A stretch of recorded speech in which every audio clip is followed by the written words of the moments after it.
साहेब बंदगी मेरे विचार को लोग सुनने लगे हैं। यूट्यूब, फेसबुक, व्हाट्सएप के माध्यम से तो कई लोगों ने निवेदन किया कि साहब आप कबीर वाणी पर भी बोलिए, लोगों की अपेक्षा है। तो मैं आज से सदगुरु कबीर वाणी बीजक के साखी प्रकरण पर अपना विचार देना चाहूंगा। सदगुरु कबीर साहब की बीजक के सभी पद इतने मार्मिक और सारगर्भित हैं जो मानव जीवन को प्रेरणा देने वाले हैं, मानव जीवन के लिए प्रकाश स्तंभ है। बीजक अपने आप में बड़ा महत्वपूर्ण है। बीजक कहते हैं कि वह सांकेतिक पथ जो गुप्त धन बताता हो।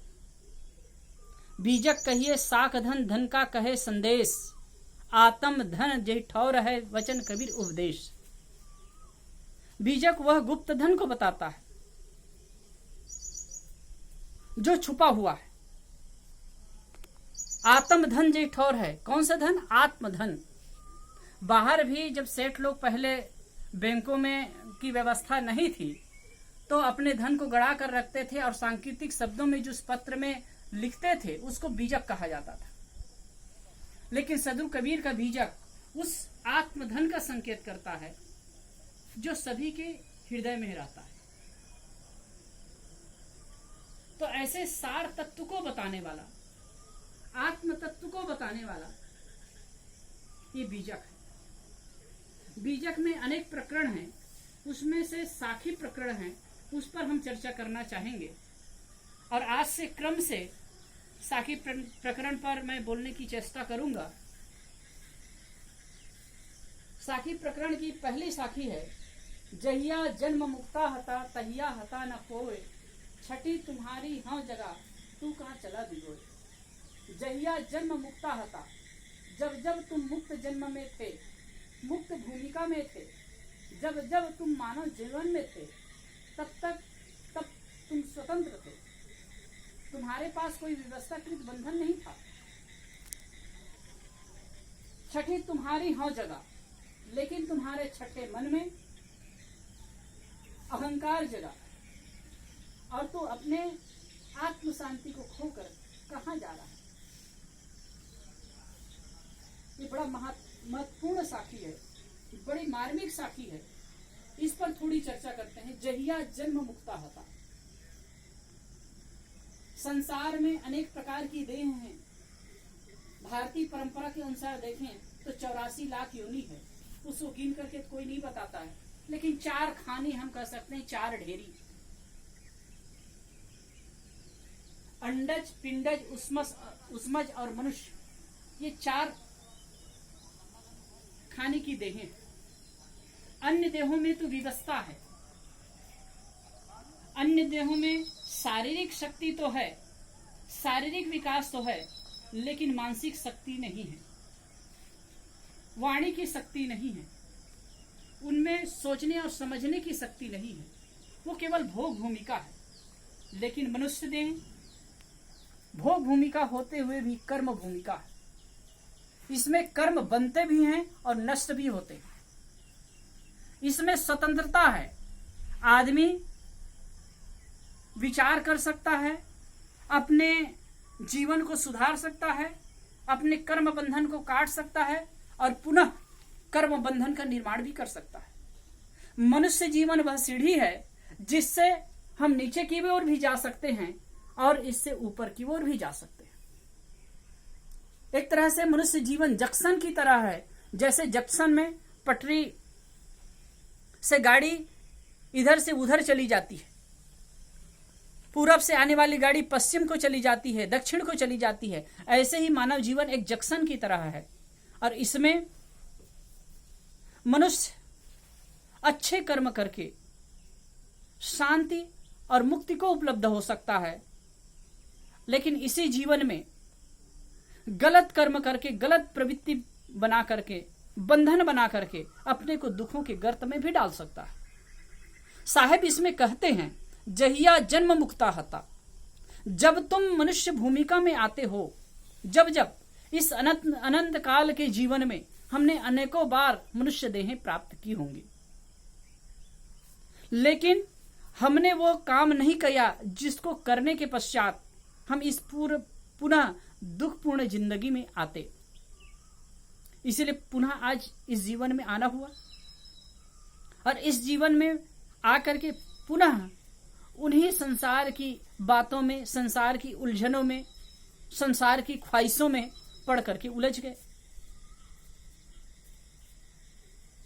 यहां कोई बंधन नहीं है, कोई हमको फांसने वाला नहीं है, कोई व्यवस्था नहीं है। केवल हम ही संसार के प्राणी और पदार्थों के लोभ में पड़ करके अपने आप को फंसाते हैं और उलझाते हैं और पेट भर दुख भी भोगते हैं। लेकिन एक स्वतंत्र भूमिका है साहब। जैसे बुद्ध, महावीर, कबीर, नानक, दादू, दरिया और बड़े बड़े महापुरुष हुए, कपिल, कनाद, जैमिनी वगैरह, तो उन्होंने अपने जीवन का जो एक उत्थान किया और इसी जीवन में गहरी शांति को उपलब्ध हो गए, वो पूरी संभावना हमारे जीवन में भी है। हम कर सकते हैं। हमारे पास कोई बाहरी व्यवस्था नहीं है। संसार में कुछ घटनाएं घट सकती हैं, परिस्थिति उत्पन्न हो सकती है प्रतिकूल, लेकिन फिर भी यदि हमारा मन सुलझा हुआ हो तो वो हमारे लिए बंधन का निर्माण नहीं करेगी। तो यही बात साहेब कह रहे हैं कि तुम्हारे जीवन जो प्राप्त हुआ है इसमें कोई व्यवस्थाकृत बंधन नहीं है, कोई परेशानी नहीं है। तुम्हारे पास में स्वतंत्र भूमिका है और पूरी संभावना है तुम्हारे दुख मुक्त होने की, लेकिन तुम अपने आप को दुख मुक्त नहीं कर पाते और इसीलिए इस भटकाव में सदा से भटक रहे हो और आज भी भटकाव की स्थिति में ही हो। हम पहले क्या हो चुका उसको नहीं जानते, लेकिन इस जीवन का तो अनुभव है ही कि हम किस प्रकार संसार में विह्वल होकर के भटकते हैं और दुखी होते हैं। तो ये बात बड़ी महत्वपूर्ण है। साहब कह रहे हैं कि तुम इस संसार के झमेले से अपने आप को ऊपर उठा सकते हो, अपने आप में ही शांति की अनुभूति कर सकते हो, लेकिन हम कर नहीं पाते। दूसरी बात है क्यों नहीं कर पाते, इसकी बात भी साहब कर रहे हैं। छठी तुम्हारी हौ जगह, तुम स्वतंत्र भूमिका में तो थे, तुम उस शांति स्थिति को उपलब्ध तो हो सकते थे, लेकिन क्यों नहीं हो पा रहे हो। छठी तुम्हारी हौ जगह। 5 ज्ञान इंद्रियों के ऊपर छठा मन।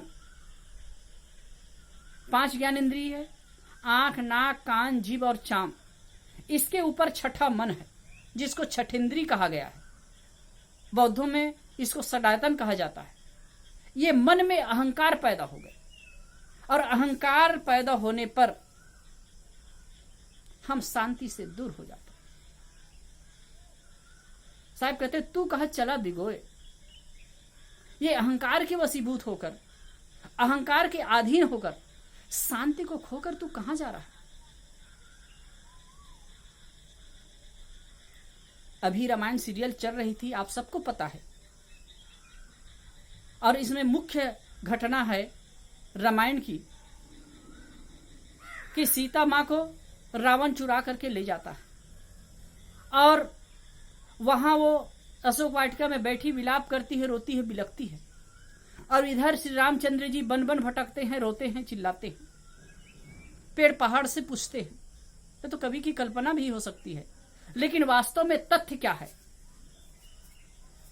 अगर घटना घटी है, सही है, तो इसके तथ्य को हम समझें। वास्तव में ये घटना घटी है, बहुत पहले घटी है और बड़ी दुखपूर्ण घटना है, लेकिन वर्तमान में यह रामायण हमारे जीवन में हमेशा घटित हो रही है। वो क्या है, अहंकार रूपी ही रावण है और शांति रूपी सीता है। जीव रूपी राम और शांति रूपी सीता का गठबंधन है।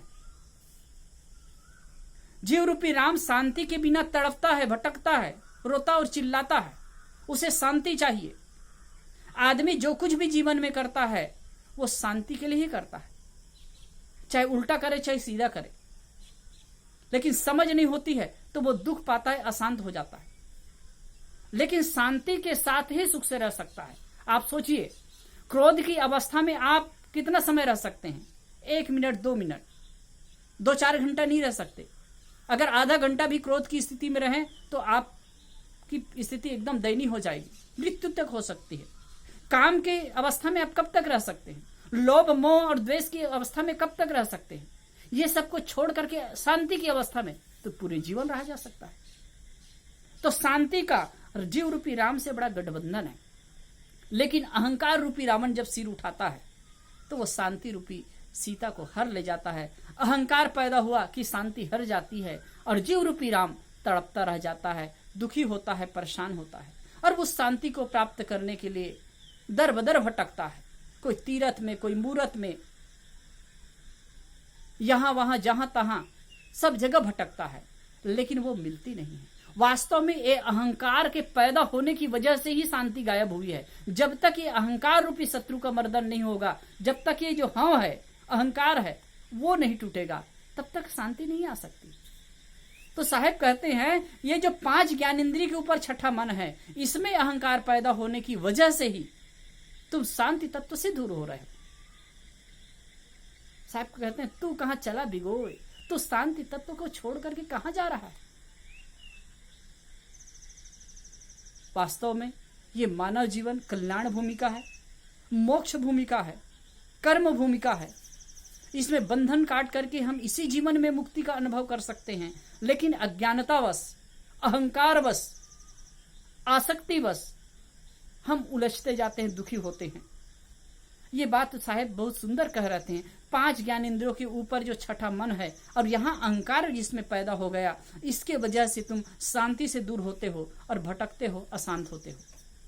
हम सबको चाहिए कि हम इस मानव जीवन की विशेषता को समझें, मानव जीवन की गरिमा को समझें और अहंकार रूपी रावण का मर्दन करें।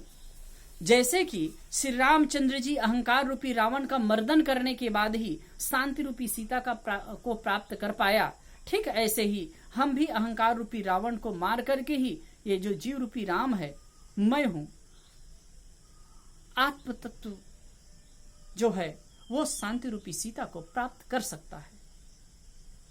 तो इसलिए हमारे पास बहुत सुंदर अवसर है, भूमिका है। हम सबको चाहिए कि हम शांति रूपी सीता को प्राप्त करने के लिए अहंकार रूपी रावण का दमन करें, उसको मारें। अहंकार जब हटता है, जीवन में सरलता और विनम्रता आती है, तो शांति का साम्राज्य होता है और शांति का होना ही वर्तमान में सुख और कल्याण है और इसका परिणाम आगे भव में भी वही होना होगा। जो हम प्रत्यक्ष आज अनुभूति करते हैं वही अगले जीवन में भी होता है। आप सबको धन्यवाद। साहेब बंदगी।